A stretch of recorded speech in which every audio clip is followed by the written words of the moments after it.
don't wish to do something like that. Nothing against some of these neighborhoods, but I just know my market on the west side of Cleveland still could be in urban areas, but they also are areas that are bordering suburban type areas, or areas that are that rents are at the highest levels in the Cleveland market. So I'm not looking to be in the high level rent areas. I'm looking to be on the edges of those, because that's where people look who can't afford to pay, let's say, $2,000 a month in rent for a 2-bedroom, but they will pay $1,200 to $1,500 a month in rent for a 2-bedroom, maybe even a 3-bedroom, if they just go a half mile down the road, in a nice neighborhood, but not as nice as a class A plus neighborhood. So that's what we're doing. All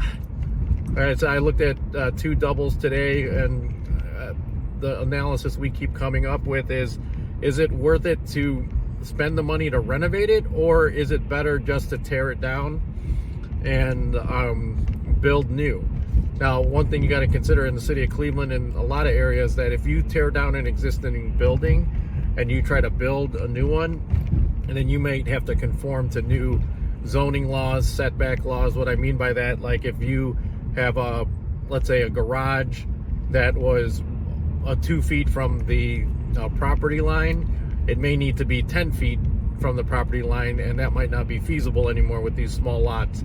Same thing with a house that you build, or let's say if it's a 2 to 4 family structure, it may need to sit back from the street a lot more than it currently is. So keep that in mind. You might not be able to do what you want to do with it based on zoning, but again, if you have 2 to 10 unit buildings that you want to sell in the Cleveland market, hit us up. Even if it's more than $100,000 per unit, we should have a buyer for you, so we can, or a full service broker, so we'll help you find a buyer. But if it fits our business model, then we're going to buy it for you. So give us a call, 440-941-3692.